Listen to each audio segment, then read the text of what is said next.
Tức là chào các bạn nói xem mà nó nói như nào, nó là em ở đâu, đang học đâu, làm ở chỗ nào.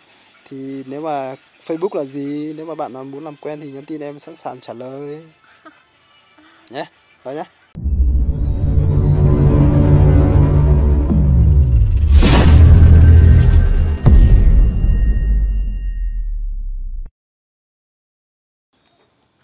Ngô, ngô này xanh tươi tốt này. Nhà em có trồng ngô không? Có chứ. Có, trồng nhiều không?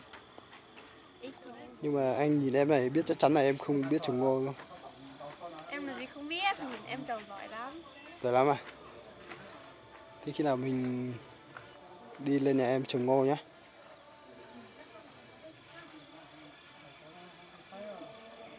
Em kể cho anh em một câu chuyện về về về cái gì nhỉ?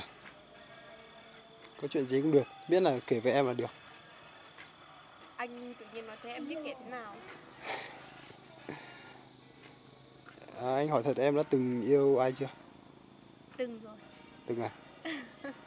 Từng yêu mấy anh ấy? Một. Một thôi á? Một hay 10? Một. 10 hay một? Em nói thật mà, em trung tình lắm. Trung tình lắm à? Trung tình lắm à? Tức là chia tay rồi hay là vẫn đang yêu? Đáng yêu. Vẫn đang yêu. Ố, thế thì hơi buồn rồi. Thế là anh ấy ở đâu? Ở đây. Có phải anh đang coi phim em không?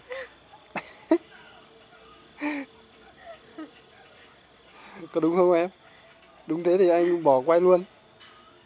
Có đúng thế không? Đúng ạ. Đấy, các bạn đấy, Anh nghe nói nghe đi. nghe thấy chưa? Em ấy bảo là em ấy đang yêu một anh mà anh đấy là đang đang là người quay phim em ấy, thì các bạn biết là ai rồi đấy. Không biết mình nên vui hay là nên buồn, tại vì nghe câu đấy có vẻ hơi vui nhưng mà có khi lại là cái lời nói dối của người ta dành cho mình thôi. Nhưng mà anh hy vọng là em nói thật. Em nói thật rồi. Nói thật à? Nói thật em có thể nhìn thẳng vào máy quay này cười một cái không? Hả?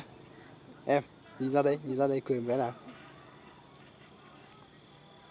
Người ta gọi bảo là gái chưa chồng thì nó vẫn chưa phải là của ai, nên là các bạn đừng có buồn nhá. Cơ hội vẫn ở phía trước. Biết đâu một ngày nào em ấy lại thay lòng đổi dạ thì đấy. Cái gì ở phía trước mình không thể biết được.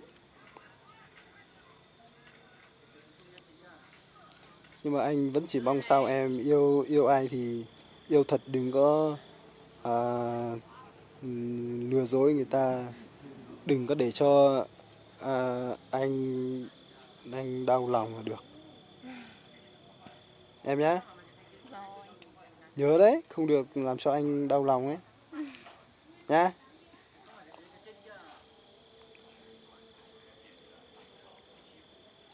Hôm nay có đôi giày mới đấy. Hả? Không mới đâu. Xem nào, cho anh quay đôi giày của em này. Đấy, đôi giày đẹp chưa? Mà đôi giày đẹp với bộ quần áo đẹp nữa. Úi dồi ôi. Sao em cứ quay sang bên kia thế? Bên kia có gì mà cứ quay bên kia? Ngắm cảnh. Bên này cũng có cảnh, anh thấy bên này đẹp hơn này. Bên này em ngắm suốt. Cầm bên kia chưa ngắm bao giờ. Thế để anh đứng sang bên kia nhé.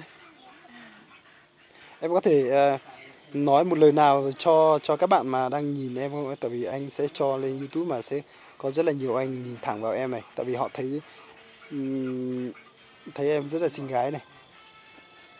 Có những Em người không biết nói gì cả. thì em cứ nói như kiểu là cái bạn bốn phương ấy.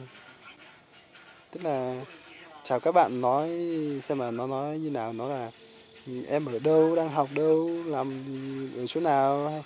Thì nếu mà Facebook là gì, nếu mà bạn nào muốn làm quen thì nhắn tin em sẵn sàng trả lời nhé. Đó nhé. Nick Facebook của em là Cô Thị. Cô Thị, nick Facebook là cô Thị nha các bạn nha. Tiếp em. Thế thôi, em không biết nói gì nữa. Không biết nói gì à? Tại vì xinh gái quá, xinh đẹp quá nên không biết nói gì. Em có thể nhìn thẳng vào máy trong ống kính này tầm 3 giây thì nó là Cái lúc mà các bạn khán giả đang nhìn thẳng vào em ấy, em nhìn thẳng vào họ ấy. Đấy, cái nụ cười gọi là nụ cười chết người đấy. Chính cái nụ cười này đấy các bạn ạ. Nhìn cái nụ cười này là giết chết bao nhiêu anh chàng. Cứ mỗi khi quay qua em mà anh không biết nói gì luôn. Nhưng mà khi về thì anh lại có bao nhiêu điều muốn nói, muốn cứ nghĩ trong đầu, nhưng mà gặp em là sao anh quên hết mọi thứ luôn. Anh bỏ quên cả thế giới thì không nhớ gì luôn.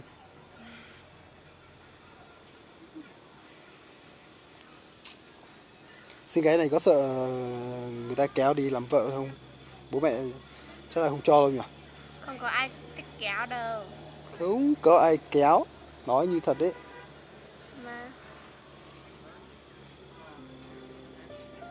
Thế nếu mà kéo có đồng ý không? không. Thế là nói dối rồi. Bảo không có ai kéo mà người ta kéo cũng không đồng ý thì là nói dối rồi. Thì mình thích ai mình thích. Thế à? Ví dụ một số người là